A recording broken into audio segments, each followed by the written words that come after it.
reminding them that the deadline for mandatory registration officially ends this Friday. In a public notice issued, the CSC voiced concern over the low compliance rate with the registration directive.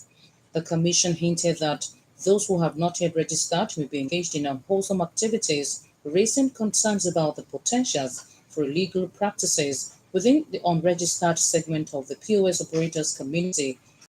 Noted with concern that despite the proliferation of POS operators across the country, the level of compliance has been disappointingly low. The Nigerian Correctional Service has confirmed that there are no cases of mpox in its 256 custodial centers across the country. The Assistant Controller of Corrections and Public Service Relations Officer, Mr. Abubakar Umar, made this known at a news conference in Abuja this Friday. He, however, attributed the service's success to the proactive measures taken to prevent the outbreak of diseases, including ensuring compliance with medical directives, robust sanitation system, and adequate water supply. The National Association of Nigerian Students, (NANS), has advised the federal government to prioritize a reduction of the high cost of education instead of the loans it is currently giving to students. The NANS Senate President, Comrade Henry Okwama, led this out in a television program this Friday. According to him, a reduction in the costs of education would be more profitable to the Nigerian students as against loans that may not be paid back due to the high rate of unemployment. He noted that the beneficiaries of the loans are unknown, adding that some students do not have accessibility to the loan. He urged the federal government to bring down the cost being paid by tertiary institutions to allow everyone have access to cheaper education. The Court of Appeal in Abuja has dismissed an appeal filed by governorship aspirant of the People's Democratic Party (PDP) in Edo State, Mr. Arthur Esene and Mr. Anselim Ojezua, to disqualify the party's candidate for the upcoming September 21st governorship election, Mr. Asue Ighodalo. Mr. Esene and Mr. Ojezua had urged the Court of Appeal to overturn the April 17th judgment by Justice James Omotosho of the Federal High Court Abuja, which dismissed their suit as statute barred. Justice Omotosho had previously ruled that the plaintiffs failed to prove that their claim that Mr. Ighodalo had forged his voter's card. Meanwhile, ahead of the Edo State governorship election, the Independent National Electoral Commission (INEC) has issued a warning against the spread of fake news and misinformation during the electoral process.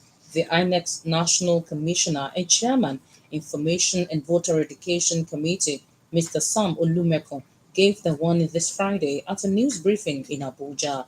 Mr. Olumekun, who was represented by the Director of Voter Education and Publicity, Ms. Mary Nkem, emphasized the critical role the media plays in ensuring the integrity of the upcoming election. He cautioned that the spread of false information, particularly in the digital age, could lead to public arrest.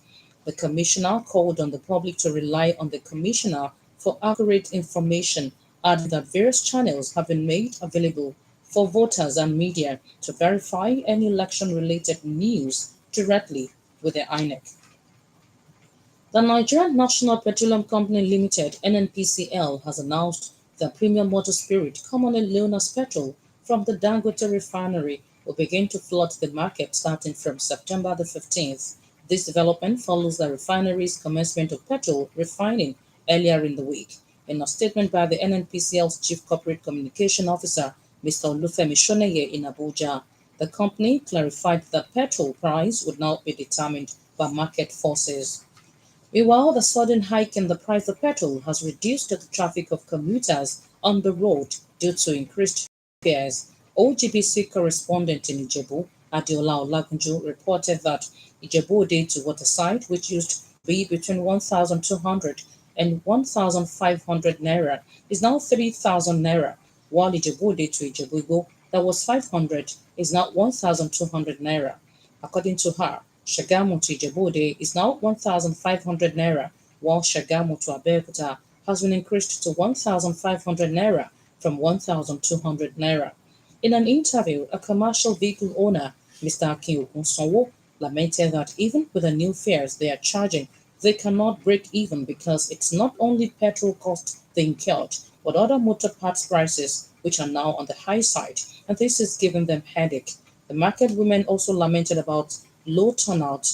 It was observed that both the Okada riders and tricycle operators are seen almost in every part and joint, stranded, looking for commuters to patronize them. Constant communication, patience, and perseverance are the most important factors of preventing conflict in homes as divorce rates soar across the nation. A legal practitioner and marriage counselor, Mrs. Omomayowa Oyeshiku, came up with this in an interview with OGBC while explaining that the rate at which divorce cases are being filed in courts across the nation is alarming. A legal practitioner said lack of patience and perseverance are responsible for the rise in marriage dissolution. Mrs. Oyeshiku noted that the current generation of youth are not ready to weather the storm as they lack the patience required for marriage.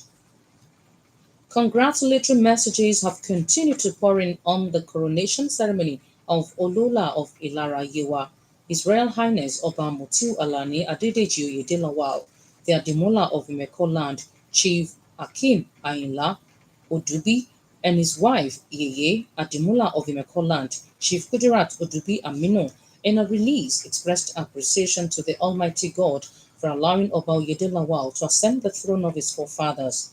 According to Chief Ayinla Odubi, they could not have been a better choice for the stool than him, going by his wealth of experience in the education sector and having distinguished himself in his chosen career. They, however, prayed God to grant him long life and peaceful reign, expressing optimism that his reign will bring about the desired development of Ilara Yewa. Similarly, the Ademola of Imeko Land, Chief Akim Odubi, and his wife Yeye Ademola of Imeko Land, Chief Kudirat Odubi, felicitate the Onimeko of Imeko Land, Oba Benjamin Alabi Oyeditan Olanite Egi Oboye Akonku IV on his 10th coronation anniversary, while eulogizing Oba Olanite for efforts at transforming the nooks and crannies of Imeko Land in the last 10 years. They urged him not to relent in his developmental drive. The Ademola and Yeye Ademola solicited more support for the monarch in his bid to take Imeko Land to an enviable height. A single misstep, a sudden accident, or a devastating diagnosis can lead to spinal cord injuries that change lives forever, thereafter leaving a lasting impact on individuals and families. This Sunday, the immediate past chairman of the Nigerian Medical Association and patron of the Spinal Cord Injury Association of Nigeria, Ogun State Branch, Dr. Kunle Ashime, will share his expertise on the topic spinal cord injuries, knowing the causes, prevention, and management can save lives. Tune in OGBC 90.5 FM from 8:30 to 9:30 a.m.